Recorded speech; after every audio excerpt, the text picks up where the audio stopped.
So ప్రతి వారంలాగే ఈ వారం కూడా వీకెండ్ బిజినెస్ అప్డేట్తో మీ ముందుకు వచ్చేసాం. సో మళ్ళీ ఈ వారం కూడా ఏంటంటే స్టాక్ మార్కెట్లో నష్టాల్లోనూ అలాగే లాభాల్లోనూ దోబూచులాడాయి.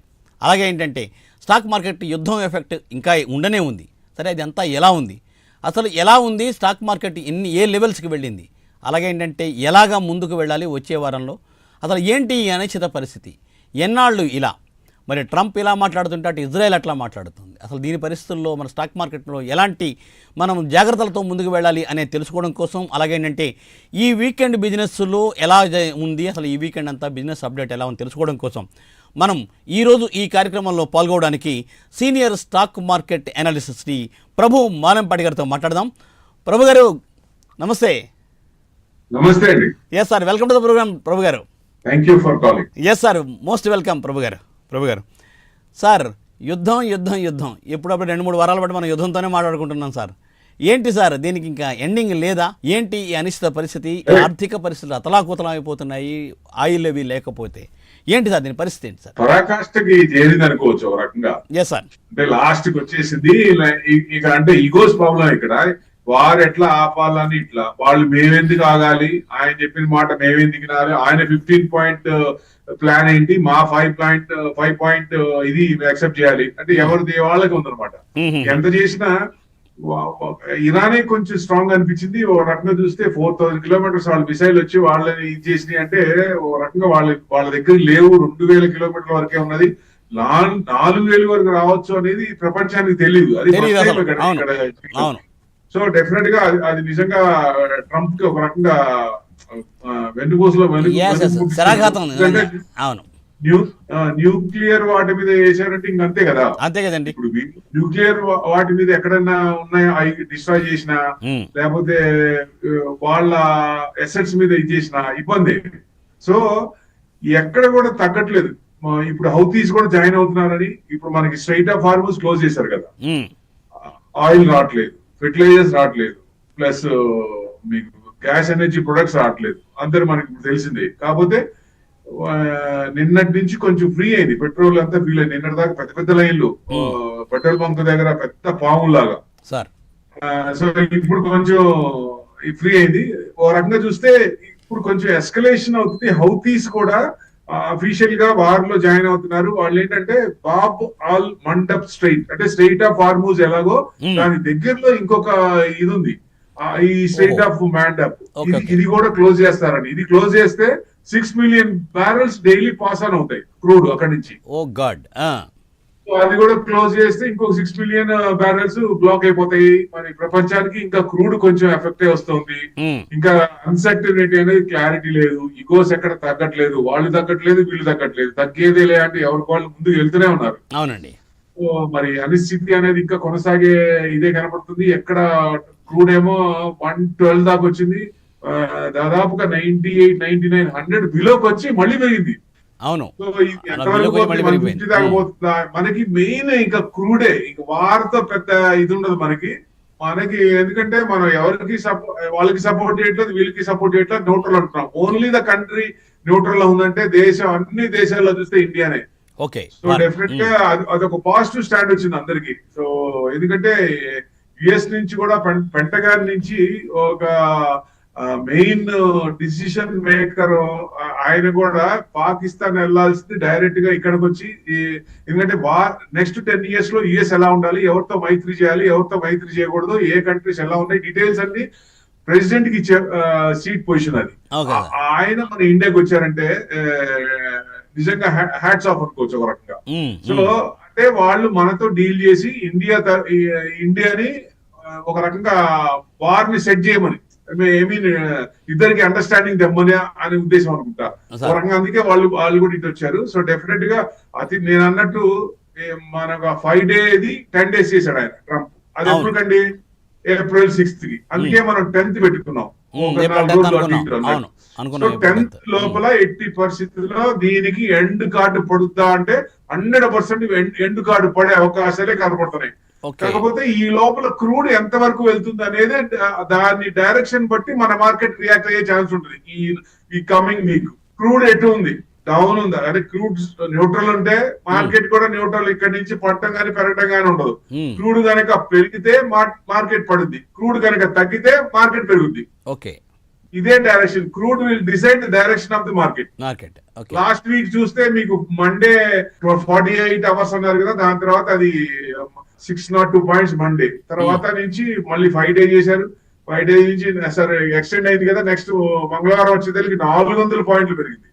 సో నెక్స్ట్ 25th కూడా 400 పాయింట్స్ పెరిగింది. అంటే మళ్ళీ ఎక్కడికి వచ్చింది 23,064. అంటే 23,000 దాటింది. కొంచెం ఊపిరి పీల్చుకుంటున్న టైంలో మళ్ళీ నెక్స్ట్ శ్రీరామనవమి 26 సెలవు, 27th వచ్చేసరికి మళ్ళీ 4 లో క్రూడ్ కొంచెం పెరగటం తగ్గి పెరగటం, మళ్ళీ 500 పాయింట్స్ 487 పాయింట్స్. అంటే ఈ వారానికి మొత్తం చూసినా అయిపోయిన వారానికి 295 పాయింట్లు నిఫ్టీ పడితే బ్యాంక్ నిఫ్టీ 1200 పాయింట్లు, అంటే దాదాపు 1153 పాయింట్స్ పడింది. ఓకే, సెన్సెక్స్ 1000 పాయింట్స్ 950 పాయింట్స్ పడిందండి లిటరల్ గా. సో కమింగ్ వీక్ కూడా ఎలా ఉండొచ్చు అంటే ఇంకా అన్సర్టనిటీ క్లారిఫై అయిందంటే క్లారిఫై కనపట్ల, ఇంకా కొంచెం క్రూడ్ బట్టే ఉంటుంది కాబట్టి క్రూడ్ ఇంకా పెరిగే పరిస్థితి ఉంది. వారు కనుక ఎస్కలేషన్ అయితే ఈ హౌతీస్ కూడా జాయిన్ అవుతే ఇంకా కొంచెం పెరిగే ఛాన్స్లే కనపడతాయి. అది కూడా ఇప్పుడు స్ట్రైట్ ఆఫ్ హార్మూజ్ లాంటివి ఒక 50 ఉంటాయి దగ్గరలో, అవన్నీ కూడా జెరూసలేం కంట్రోల్ వస్తుంది. వాళ్ళ కంట్రోల్ తీసుకున్న ఉద్దేశం ఎంత ప్రయత్నించా హార్మూజ్ నుంచి ఎక్కడ వాళ్ళకి పట్టు చిక్కట్లా. సో అంత స్ట్రాంగ్ గానే ఇరాన్ కూడా ఉన్నారు. ఏ రకంగా చేస్తానంటే అంటే పెద్ద షిప్స్ ని చిన్న షిప్ తో ఢీకొంటున్నారు. అది దానివల్ల నష్టం వస్తుంది. అందుకని యుఎస్ షిప్స్ కూడా ఇలాంటి నష్టం కాబట్టి వాళ్ళు కూడా కొన్ని షిప్స్ అయితే వెనక్కి వచ్చినాయి. సో ఒక రకంగా ఇరాన్ బాగా స్ట్రాంగ్ గా ఉన్నట్టు లెక్క. ఒక రకంగా అనవసరంగా ట్రంప్ అనుకోండొచ్చు, అనవసరంగా నేనేదో వారంలో అయిపోద్ది, 2 రోజులు అయిపోద్ది, 3 రోజులు అయిపోద్ది అని స్టార్ట్ చేశాను, అనవసరంగా చేశాను అని. ఎందుకంటే దేశం మొత్తం కూడా అందరి చూపు ఆయన మీదే ఉంది. ఎప్పుడు ఆపుతున్నావు యుద్ధాన్ని, ఎప్పుడు ఆపుతున్నావు నువ్వు? ఎందుకంటే క్రూడ్ పెరుగుతోంది, క్రూడ్ పెరిగితే ఇన్ఫ్లేషన్ పెరుగుతుంది, ఇన్ఫ్లేషన్ పెరిగితే ఇంట్రెస్ట్ రేట్ పెరుగుతాయి, అన్ని అంటే ఎర్నింగ్స్ మీద పడతాయి, ఎకానమీ మీద పడుతుంది, జీడిపి మీద పడుతుంది, అన్ని ఇంటర్లింక్డ్ కాబట్టి 1 by 1 మొత్తం ఇదైపోద్ది. ఆల్రెడీ ఇప్పటికే కొన్ని సెక్టర్లు ఐటీ గానీ ఎఫ్ఎంసీ గానీ ఇబ్బంది పడుతున్నాయి.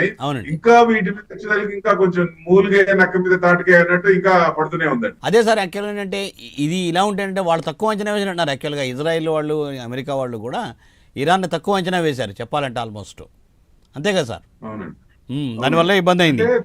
తెలియకుండా చోక్ పాయింట్స్ ఎక్కడ ఉన్నాయో, వీక్ పాయింట్స్ ఎక్కడ ఉన్నాయో ఆ వీక్ పాయింట్స్ మీద కొడుతున్నారు వాళ్ళు.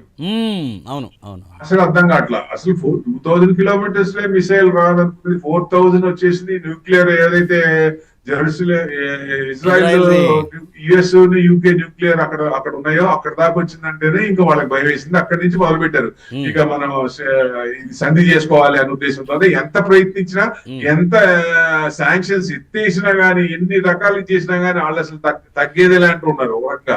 ఇరానియన్సే కొంచెం ఇదిగా ఉన్నట్టున్నారు. ఎందుకంటే జనరల్ గా పొలిటికల్ గా తీసేసిన జనం చాలా మంచోళ్ళు అండి. ఎందుకంటే మనం కూడా హైదరాబాద్ లో చూడండి ఇరానియన్ చాయ్ తాగుతున్నాం అంటే ఇరానియన్ పీపుల్ ఇక్కడ ఫెమిలియరే. Iranian people familiar. అది జనరల్ గా it's not a Muslim country, it's మామూలుగా అంతకు ముందు దాన్ని పొలిటికల్ గా వాళ్ళు వచ్చి మార్చారు దాన్ని, దాని ఒక రకంగా. అందుకని కొంచెం పొలిటికల్ లేకపోతే జనం చాలా మంచి వాళ్ళు అక్కడ వాళ్ళు. ఇంకొకటి అండి, మీరు పొలిటికల్ అంటే కూడా ఇప్పుడు కూడా ట్రంప్ మీద కూడా ఏంటంటే వాళ్ళ దేశంలో ఆయన మీద ప్రెజర్ ఉన్నట్టుంది కూడా, బాగా ఇంటర్నేషనల్ గాను ప్రెజర్ ఉంది. ఇప్పుడు శాన్ ఫ్రాన్సిస్కో చూడండి, ఇప్పుడు మొత్తం దాదాపుగా 1 కోటి మంది బయటకు వచ్చారు, రోడ్డు మీదకి వచ్చారు సార్. సో ట్రంప్ కు వ్యతిరేకత వస్తుంది, కానీ ఆ వ్యతిరేకత సరిపోట్లా, ఇంకా రావాలి, దిగ్బంధనం చేయాలి మొత్తం. అన్ని రాష్ట్రాలు రోడ్డు మీదకి వచ్చి కూర్చోవాలి. అప్పుడు ఏమవుతుంది, సచ్చినట్టు దిగొస్తుంది, పార్టీ అన్న పుట్రాలు వస్తుంది. అవును, ఇప్పుడు క్యూబా ఆల్రెడీ స్టార్టెడ్ అంటున్నాడు. నెక్స్ట్ డిక్లేర్ చేశాడు ఆయన అఫీషియల్ గా. మొన్నటిదాకా క్యూబా చేస్తారు అనుకున్నది అన్అఫీషియల్ గా పవర్ గ్రిడ్ మీద కొట్టారు, కరెంట్ లేకుండా చేశారు. ఇప్పుడు అఫీషియల్ గా ఇది ఎండ్ కు వస్తుంది కదా, ఒక రకంగా క్యూబా మీద అటాక్ చేస్తా అని చెప్పేస్తాడు ఆయన. అంటే ఇక మరి ఇంకా ఎన్ని కంట్రీస్ ఇబ్బంది పడాలి? ఇక గ్రీన్లాండ్, తర్వాత కొలంబియా, తర్వాత సమ్ అదర్ కంట్రీ, ఒక 5 other కంట్రీస్ ఉన్నాయి ఆయన చేతిలో. ఇంకా ఇవన్నీ కూడా నేను అటాక్ చేయాలనే ఉద్దేశంతో. ఎంతవరకు కరెక్ట్? ఇప్పుడు ఏదైనా చేస్తే దౌత్యపరంగా ఏదైనా మాట్లాడుకొని పెద్దన్న పొజిషన్ లో ఉన్నారు కాబట్టి డబ్బులు ఇచ్చో భయానో నయానో ఏదైనా రకం చేసుకుంటే యుద్ధం లేకుండా సివిలియన్స్ కూడా ఇబ్బంది లేకుండా ఉంటుంది. అవునండి. ఎసెట్స్ పాడవుతున్నాయి, సివిలియన్స్ కి ఇబ్బంది పెడుతున్నారు, చిన్న పిల్లలు చచ్చిపోతున్నారు. దారుణం కదా. 165 మంది స్కూల్లో పిల్లలు 10:30కి మిసైల్ కొడితే 165 మంది ఆడపిల్లలు చనిపోయారండి. అవును అవును పాపం. అది అది ఎవరిది? ట్రంప్దే కదా అది. అవును అవును. అదే కాకుండా సార్ ఇలాంటి సివిలియన్స్ మీద ఎందుకు అటాచ్ చేయాలి? మీకు ఏ ఉపయోగించినప్పుడు ఆ 10:30కి స్కూల్ ఉంటుందని తెలియదా? లేకపోతే టార్గెట్ మీకు తెలియదా? టార్గెట్ తెలిసే కదా కొట్టింది. అంతే కదా మరి. చిన్న పిల్లలు సివిలియన్స్ మీద కొట్టడం దారుణం కదా. ఇది ఎట్టి పరిస్థితుల్లో ఖండించాలి. జనాలందరూ కూడా బయటికి రావాలి. మిగతా అక్కడ వాళ్ళకి నిజంగా ఉత్తేజం లేదు. వాళ్ళకి ఇంకా కూడా రావట్లేదు. ఇప్పుడే కొంచెం మేలుకుంటారేమో అనిపిస్తుంది. వాళ్ళు ఓ రకంగా మన తెలుగు రాష్ట్రాల కంటే చాలా హీనంగా ఉన్నారు. తెలుగు రాష్ట్రాలే నయ్యం, చాలా ఉత్తేజంగా ఉంటారు. ఇలాంటి అసలు ఒప్పుకోరు అసలు. అవును అవును సార్. ఇంకో విషయం, ఇమీడియట్ రియాక్షన్ అక్కడ ఇక్కడ ఆంధ్ర తెలంగాణలో. అక్కడ చూస్తే అసలు ఏమి చల్లమే లేదు.